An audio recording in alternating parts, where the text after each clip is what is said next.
want to express my deep personal appreciation and the appreciation of all of the officers and members of the Southern Christian Leadership Conference for the great support that you in 1199 have given us in the past. I don't consider myself a stranger. I've been with 1199 so many times in the past that I consider myself a fellow 1199er.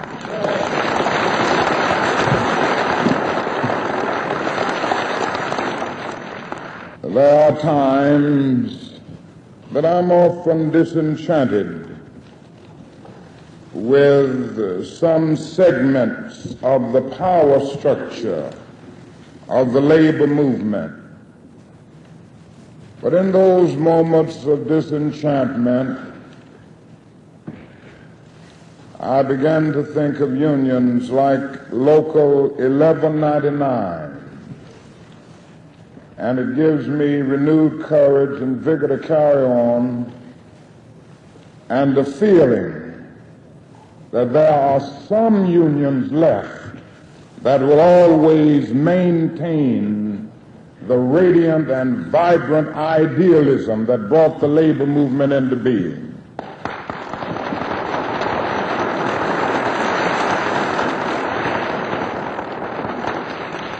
And I would suggest that if all of labor would emulate what you have been doing over the years, our nation would be closer to victory in the fight to eliminate poverty and injustice. I also believe that if all of labor were to follow your example of mobilizing and involving working people in the campaign to end the war in Vietnam, our nation would be much closer to a swift settlement of that immoral, unjust, and ill-considered war.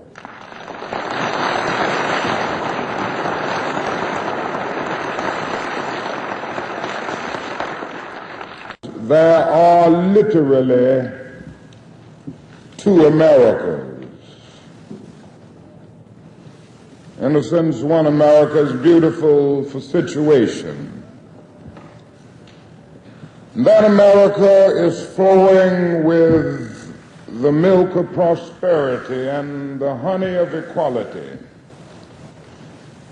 I'm sure that each of us is painfully aware of the fact that that is another America,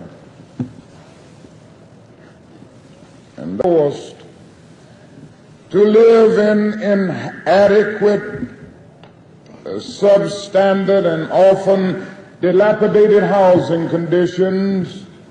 And year after year, in this other America, thousands, yeah, even millions of young people are forced to attend inadequate, substandard, inferior, qualityless schools. Probably the most critical problem in the other America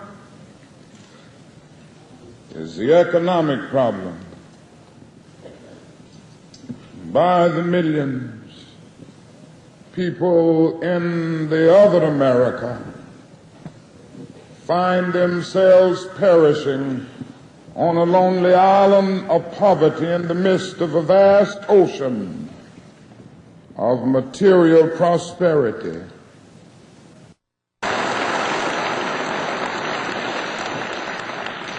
But the problem is not only unemployment, it's under or sub-employment. People who work full-time jobs for part-time wages.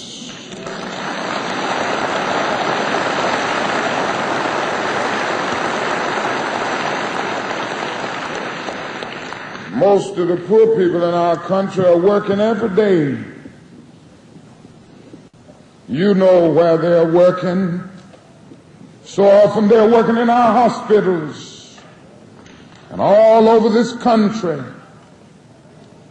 I thank God for what your union has done and what you continue to do. I can remember just a few years ago, right here in this city, that hospital workers made wages so inadequately that it was a shame to say to anybody that these people were being paid.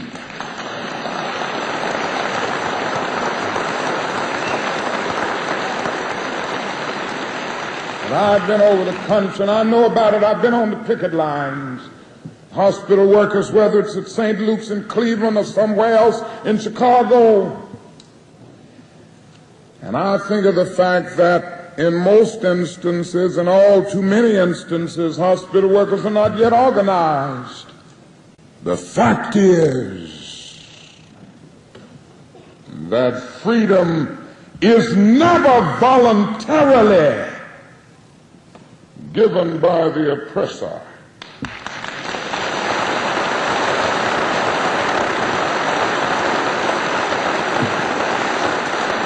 What I'm simply saying is that we are going to demand what is ours. And my friends, the resources are here in America. The question is whether the will is here. There's something wrong with the policies, the priorities, and the purposes of our nation now.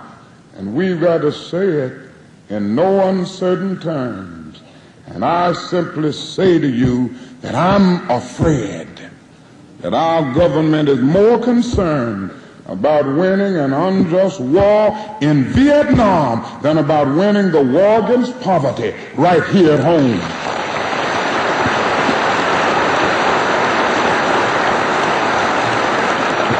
And I say, if we will stand and work together, we will bring into being that day when justice will roll down like waters and righteousness like a mighty stream. We will bring into being that day when America will no longer be two nations, but it will be one nation, indivisible, with liberty and justice for all. Thank you.